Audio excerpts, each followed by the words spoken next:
I have a quick question. Did Yeah. PBD's camp ever invite you? Because he always talks about, like, I'm the only person in the podcast scene who is willing to have conversations with anyone. That's absolutely not true. It's completely false. In fact, he reached out to some of our brothers and Brother Hijab and Ali Da'wah originally. And when that didn't work out, he spoke to Eddie from the Deen Show. And me and Eddie were supposed to go on there against whoever he picks. And he backed out. He backed out Of having me, because originally he was saying, do you have receipts for this, Sheikh? Not that I'm down. Yeah. I got Eddie from the Deen Show. No, but then, another brother went on with Eddie, right? Eddie didn't actually go on. Two other brothers go on. Daniel and Jake went on. Yes, right, yeah. Right? But the reason originally that they didn't want me on is because they said, you cannot attack them. Like, they're going to attack you. You're just going to answer, right? What? So, that was the original issue that we were having. Yeah. So this is, okay. As in, they said, like, they will hit you and you can defend, but you cannot challenge them on the Bible stuff. why? Let me ask you a question. Why do you think that would be the case? It's all a farce. Huh? It's all a farce. Point about Patrick Bentebe being the person that brings people on to a show, and he's willing to look at both sides. He's not willing to look at both sides. What would make a person put someone like you in a position to say, we can attack you, but you can't attack us? Yeah, because they know your agenda, right? Right, but think about this, right? Look at the clear agenda, right? When they brought two Muslims on, he brought two Christian Islamophobes on, right? Because he has to have a balance. When he brought the scam Shimon on, who did he bring in front of him? No one. Nobody. So he could make any statements he wants. He could fib all he wants. He could brag. Look, Sam ran from me face to face. I got receipts. I got videos. Yeah. Okay, listen. I'm not a person that brings you investment opportunities very often. And if I do, I can guarantee you and promise you one thing. It's been looked over and scrutinized at least 3 times over. So there is a brother called Sam Amin. You might have seen him on my podcast. And he, Alam Barik, is helping Muslims become rich through real estate. Now, this is not for people that are trying to go from 0 to 1. We're talking about guys that have savings. People that have at least $100,000 liquid capital ready to be deployed. He has an opportunity for you. It's a project right here in Dubai, 100% riba free, inshallah, 50% returns within 2 years. And there are only a very few bit of allocations left. The land has been purchased, the architectural work has already been done, and very soon they're going to be selling off-plan, inshallah ta'ala. And once the off-plan sales start, the door closes. Just so you know how much of a golden opportunity this is, you are currently able to get in at the land where it's 1,000 dirham per square foot, inshallah ta'ala. They're going to be selling this at 1,700 plus dirham per square foot. Do you understand how big that margin is? With Allah's permission, is tawfiq. This type of opportunity, it's not just rare, it may never even ever come round again at this stage. So it would be not smart to miss this opportunity, especially when it's halal. There's no riba involved, inshallah ta'ala. So this is genuinely and truly the final call. And once the door closes, please don't message me and I'm talking to those that actually know me personally, sending me messages on WhatsApp saying, please get me in. Once it's done, it's done. So again, if you have $100,000 minimum liquid cash ready to deploy within the next 30 days, only in that situation should you apply at the link below, and you can speak to one of Sam's team members directly on the phone, do all the due diligence, ask all the questions. They'll put you in touch with his investors, inshallah ta'ala, from the past. You can see it's all legit. And then hopefully you can do the deal. With that said, may Allah bless you. Apply at the link below. So now you see, face to face, I'm calling him. I'm like, yo, come talk to us. And he runs like a coward, like a girl, like a little, anyway, right? I don't want to get a scan. I don't want to say things out of, anyway, right? I don't want to get the hood back on me, bro, right? So he ran. I gave him my number. I told him, anytime you come to San Diego, come hit me up.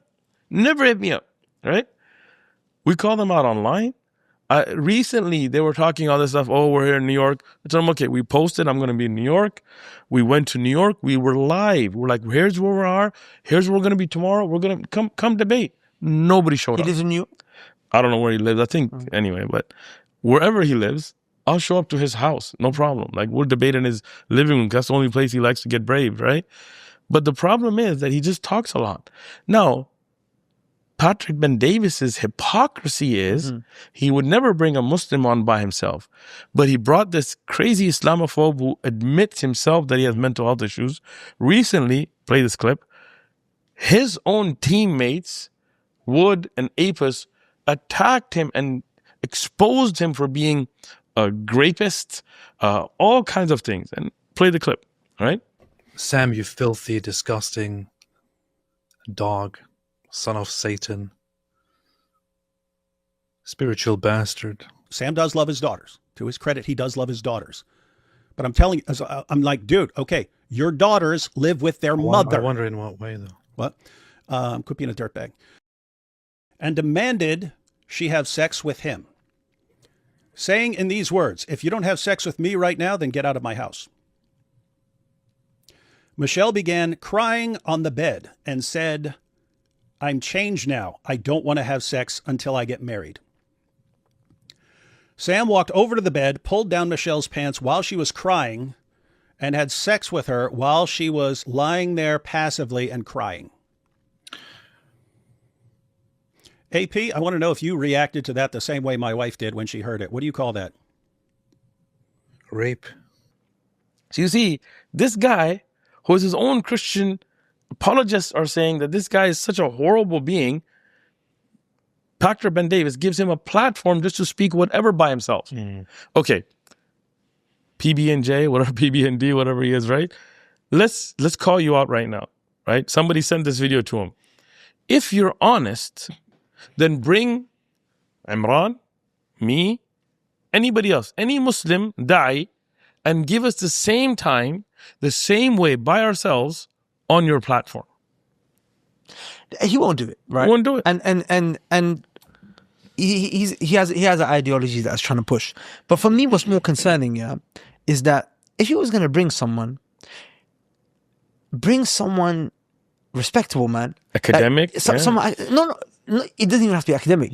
But someone who clearly says, I've got mental health issues. Yeah. Do you know, sorry, go for it. do you know what I think it is? It's clearly that this is the issue with a lot of these people from the West, non-Muslims, who develop influence. As soon as someone develops influence who's not a Muslim, the Shunkin Kufis come and they start saying, okay, we need to control the narrative that is being pushed by this person. This is the beauty of the da'wah that you do, right? That is not influenced by money. Alhamdulillah. You are not going to allow anyone to direct what you say and how you say it, except the Sunnah and the Quran, etc. Right? So this is the issue with pushing narratives and podcasts and people who like PBD who have podcasts. As soon as they develop a little bit of influence, people are going to come and say, listen, we want you to say certain things and we're not going to allow you to say certain other things. And the point of having certain Muslims on or certain Islamophobes on is to show that, okay, we're being fair when they're not really being fair. So people think that they're proposing a balance argument, but they're not. That's clearly what it is. And the funny thing is, do they really want a person like Scam Shimon being the representative for Christianity? That's my point. Yeah. That is an embarrassment. Like I got so many issues with Patrick David, but like just on a man-to-man level, that's disappointing. Right? I mean, forget about his personal shortcomings, whatever happened with the stuff that he talks about himself, about the small unit that he has. Yeah. He talks about a small penis. You haven't? I've not seen that. Wow. He says he's got a small penis? He talks about how his wife left him for another Christian, Assyrian man, because his was bigger than... he claims his was, what did he say, 5.5? Sam or... Sam, yeah. He says that, she preferred his 7 over his 5. She said that? Yeah. And he said it. Like, I'm not like... 7 over his 5? Over his 5, yeah. Poor guy, yeah. And... I missed that one. Really? Oh, I'm glad we caught it in this show, man. Yes. No way. Yeah. But I'm saying that's Patrick David's guy. That is. That's your guy. I mean, even if you, and I never watch him, but even if you watch him, he has such filthy words he uses for even others, right? Yeah. Calling their mothers, the not good word for a prostitute, saying he wants that somebody's mom should be raped by a group and Oh my Allah, it's disgusting. That's filthy. It's filthy. I mean, as a Muslim, very I would Christian. never speak like that, right? And as a Christian, I don't think anybody should speak like that. I don't think that represents Christianity, to be fair to Christians, right? And I think it's very sad that somebody like that has become the representation for Jesus and the Bible and the Christian church.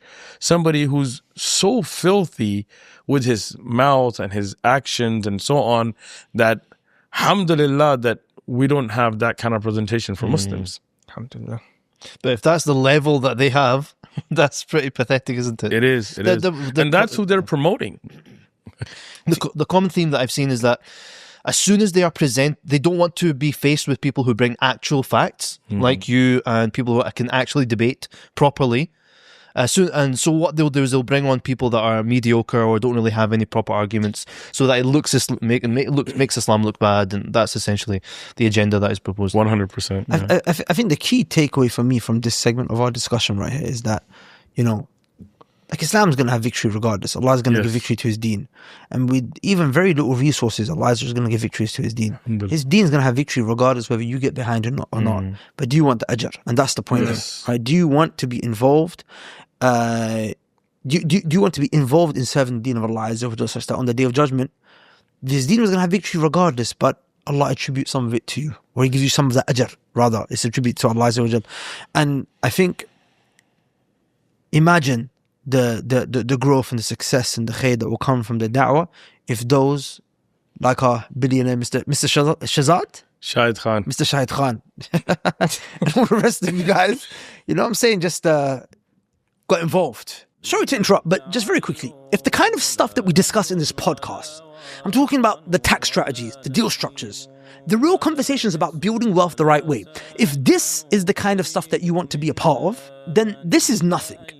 We have an entire private network for high net worth and ultra high net worth Muslims. It's called The Cave. I'm talking about founders who've exited for 8 figures, 9 figures. I'm talking about fund managers with unicorns inside of their portfolio, operators who've built billion-dollar companies without a single penny of riba. So what you hear on this podcast, that's just the surface. Inside The Cave, you get the conversations that don't get recorded, the introductions that don't happen anywhere else. A dedicated concierge who finds the exact advisor, tax advisor, lawyer, operator, or even sheikh scholar who specializes in Islamic finance that you need within 24 hours, inshallah ta'ala. So if this is of interest to you, you can apply, inshallah ta'ala. You can only get in through application or invitation.